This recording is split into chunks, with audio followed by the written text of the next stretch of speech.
Olá, meu nome é Maria Cecília e eu vou começar apresentando o nosso trabalho do componente curricular de linguagens e métodos formais, que eu fiz junto com meu colega de sala, Guilherme Depiné Neto. Esse trabalho, então, é uma lista de exercícios, onde o primeiro exercício, a primeira pergunta que a gente tem é o que é uma linguagem regular em linguagens formais e o que são símbolos terminais e não terminais. Então, iniciando, a linguagem regular é um tipo de linguagem formal que ela pode ser reconhecida por autômatos finitos. Ela é basicamente uma regra simples e limitada que deve ser seguida para a criação de cadeias e palavras dentro desse autômato. Dentro dessa linguagem, a gente tem os símbolos terminais e não terminais. Os símbolos terminais são elementos básicos e visíveis, que são como letras dentro de um alfabeto ou zeros e uns dentro dos números binários. E os símbolos não terminais representam estruturas ou conceitos de linguagem, como, por exemplo, uma variável. O exemplo que a gente tem disponível aqui é o nosso S, que ele entrega um azão. Mas ele também pode ser substituído por um azinho azão. O azão tem a opção de ser substituído por um A, B, C ou D. Então, dentro desse exemplo que a gente pode estar montando uma cadeia, montando uma palavra, o nosso S é o nosso primeiro símbolo não terminal. E o nosso A é o nosso segundo símbolo não terminal, onde eles são as nossas variáveis, que a gente utiliza como regra para construir o primeiro número, para construir a primeira palavra, no nosso caso aqui. E o A, B, C e D são símbolos terminais, e eles são as letras, literalmente, que formarão a nossa string final, que formarão a nossa palavra final. Então, para construir uma palavra, por exemplo, a palavra AB, a gente começaria com S, aplicando a regra 2, onde ele vai ser substituído por azinho e azão. Depois, a gente aplicaria a regra 3 uma vez naquele azão que substituiu o S, e depois esse azão vai ser substituído por B. Então, aquele azinho que substituiu o S uma vez vai descer até o final e o azão vai ser substituído pelo B. Então, a nossa palavra final é a B. Para formar essa palavra também, todos os símbolos não terminais devem ser substituídos até a gente chegar numa palavra final, numa string final, até sobrar nenhum, no caso. No exercício 2, então, a gente tem a seguinte pergunta. Considere as seguintes expressões regulares cujo alfabeto é AB. A gente tem a primeira expressão regular, que é A união com B, e o B, A união com B. Então, a gente tem as alternativas disponíveis para selecionar qual a correta. Depois de analisar todas, a alternativa correta, então, seria a alternativa C. Por quê? Toda essa linguagem que ela passou aqui, então, ela pergunta se existe um autômato finito determinístico cuja linguagem é igual a linguagem R1 união linguagem R2. Então, a linguagem das cadeias que começam por A ou por B, todas as cadeias não vazias, com o alfabeto AB, são tipo regulares, onde existe um autômato finito determinístico que reconhece elas, como, por exemplo, o autômato que tem ali na tela, autômato de exemplo, que tem dois estados apenas, o estado inicial e o estado final, onde a gente tem uma transição que pode ser utilizada a letra A ou a letra B, e tem uma outra transição do Q1 para o Q1, que também pode ser utilizada a letra A ou a letra B. Por isso, essa é a correta. Porque as outras não são. Então, a A não pode, o R1 e o R2 não podem ser iguais, porque o R1, qualquer palavra dentro dessa linguagem, qualquer palavra dentro dessa expressão, vai começar com A. E no R2, qualquer palavra dentro dessa expressão vai começar com B. A B também não pode ser correta, porque a palavra não pode terminar com B, sendo que não são todas as palavras que vão terminar com B, porque existe a possibilidade de alguma palavra terminar com A. Apenas isso. A D, então. Essa cadeia começa por A e por B ao mesmo tempo. Então, não existe essa cadeia. Portanto, essa intersecção é vazia. É uma linguagem não infinita, já que ele diz isso aqui na alternativa D, de que uma expressão regular 3 seria igual à intersecção da expressão 1 com a expressão 2, que essa expressão, seria uma linguagem infinita, o que não é verdade. E a letra E, que um autômato finito não determinístico que vai reconhecer R1 união com R2, que tem pelo menos 4 estados. Nesse autômato que foi demonstrado acima, a gente consegue ver que um autômato finito não determinístico pode conter também 2 estados. Então, não há necessidade de ter pelo menos 4. Agora, na questão 3. A alternativa correta é a alternativa D. Então, é a capacidade de... a pergunta, no caso, seria a alternativa correta de um significado de determinismo usado pelo autômato finito determinístico. Então, a alternativa D, que é a capacidade de um autômato finito, tem de gerar um único ramo de computação para cada cadeia de entrada fornecida. Esse autômato pode ser expressado por meio da quíntupla da formalização. Beleza. Por que as outras não são?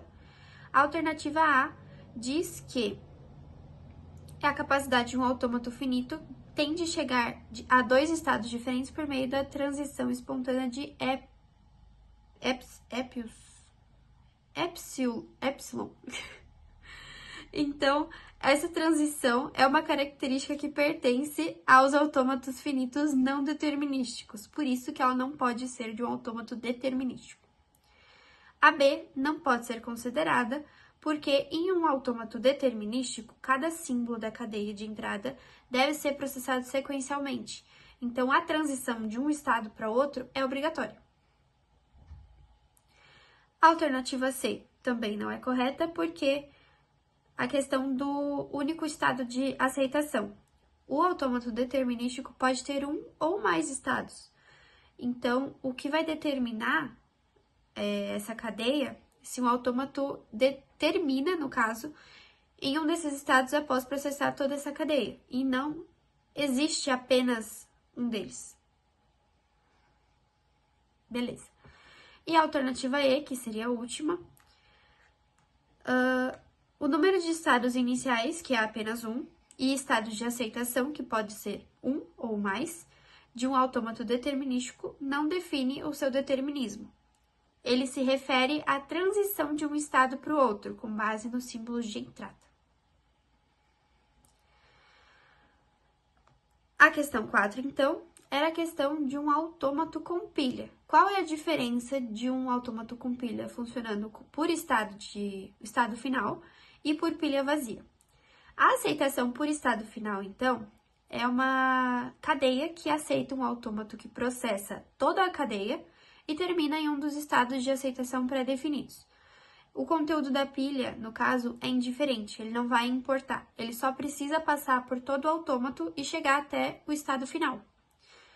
Então, o critério aqui é que a máquina atinge um dos estados finais do conjunto F, que são os estados que pertencem aos estados finais, no caso, depois de processar a cadeia toda. E no exemplo que dá para mostrar aqui, é uma cadeia de palavras que pode finalizar com conteúdo C na pilha. Então, o que ele vai estar mostrando nessa última parte aqui da transição.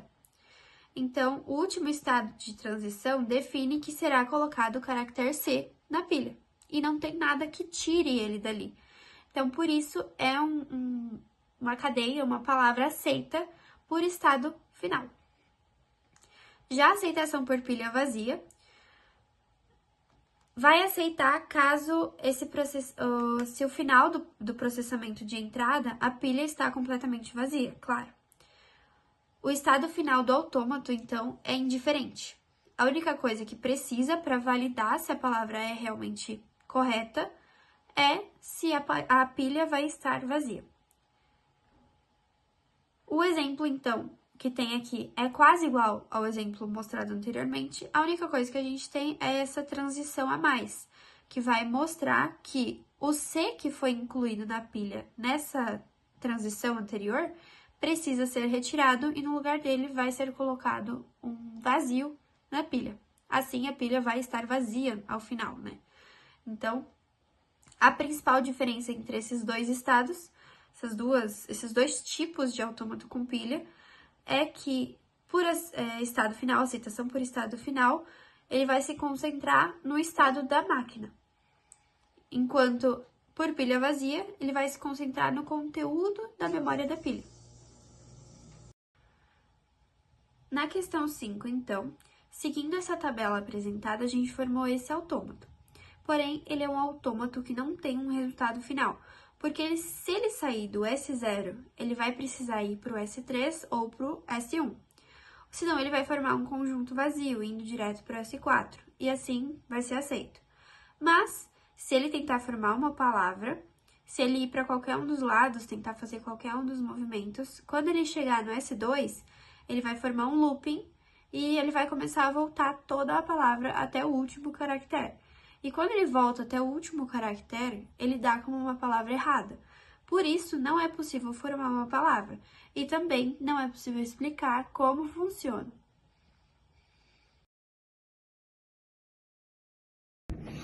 Boa noite, eu vou começar explicando para vocês aqui o que é uma máquina de Mealy e Moore em linguagens formais. A máquina de Mealy são autômatos finitos que gravam símbolos de saída para cada transição de máquina, ela gera uma palavra de saída. Essa palavra pode ser vazia. A aplicação da máquina é o projeto de diálogo entre o programa e o seu usuário. Ela determina eventualmente ações internas ao sistema e diálogos podem ser de dois tipos, comandado pelo programa e comandado pelo usuário. Aqui está um exemplo do JFlap, da máquina de Mealy. E agora sobre a máquina de Moore. A definição é que ela é um autômato finito determinístico com saídas associadas aos estados. A saída depende apenas do estado atual da máquina. A aplicação dela são analisadores léxicos, autômato finito. Ela identifica os componentes básicos da linguagem e cada estado final está associado à unidade léxica. Estados não finais. Aqui a gente tem o exemplo de JFlap também. A diferença entre a máquina de Mealy e Moore são que a máquina de Moore tem saída de acordo com o estado vigente e a de Mealy tem saída de acordo com a transição entre os estados. Agora partindo então para o que diz a lei de bombeamento em linguagens formais. O lema do bombeamento é uma ferramenta da teoria dos autômatos usada para estudar as linguagens formais, especialmente para provar que certas linguagens não são regulares ou não são livres de contexto.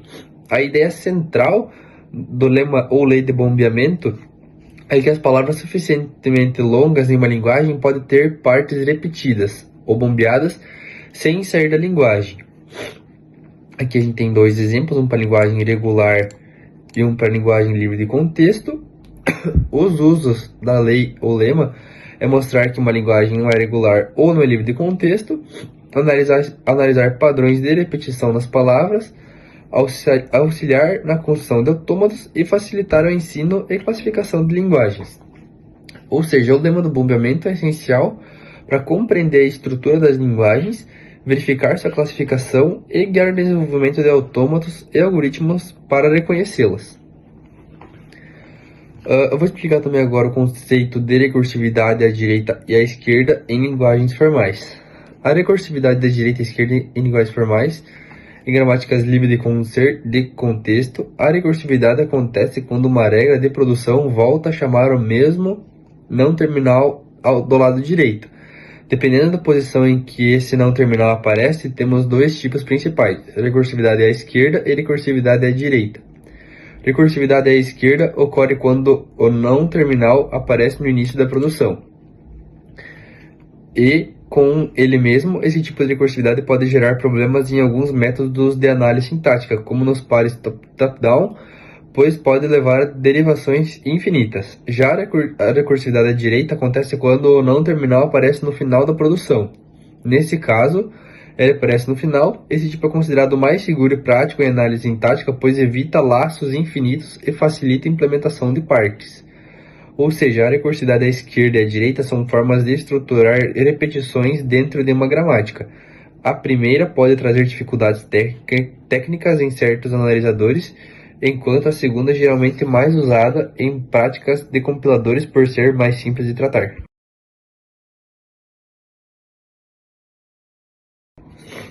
A questão 9, então, explique como ocorre a minimização em autômatos finitos e minimize o seguinte autômato. O processo de minimização de um autômato finito determinístico consiste em eliminar estados mortos ou inacessíveis e principalmente combinar estados que estejam indistinguíveis. O procedimento ocorre em etapas. Primeiro, separa-se os estados em finais e não finais. Em seguida, constrói-se uma tabela para identificar quais estados podem ser agrupados. Esse processo é repetido até que não seja mais possível mesclar nenhum estado, resultando em autômato equivalente ao original, porém com o menor número de estados possíveis. Aqui está o nosso autômato. Ele tem 3 estados finais e 3 estados de passagem. Para a gente minimizar ele, a gente vai ter que começar fazendo uma tabela. Aqui a gente pode começar eliminando os redundantes, fazendo um tracinho nele. E eliminando também os que não podem ser iguais. Por exemplo, o Q3 nunca vai poder ser igual ao Q1, porque o Q3 é um estado de passagem, já o Q1 vai ser um estado final. Fazendo o passo a passo deles aqui, de passo a passo, a gente vai chegar, que minimizado ele vai chegar nesse estado. A parte inicial dele, Q0, Q1, vai ficar como estava lá em cima. O que realmente vai ter a mudança é a parte de baixo, onde vai se ter que o Q2 e o Q3 vão ser juntos num estado de passagem e o Q4 e o Q5 vão ser juntos num estado final, minimizando todas essas passagens aqui por cima, onde você tinha que o Q4 e o Q5 eram separados estados finais e Q3 e Q2 estados de passagem separados, onde aqui no final a gente juntou eles dois, minimizando ele.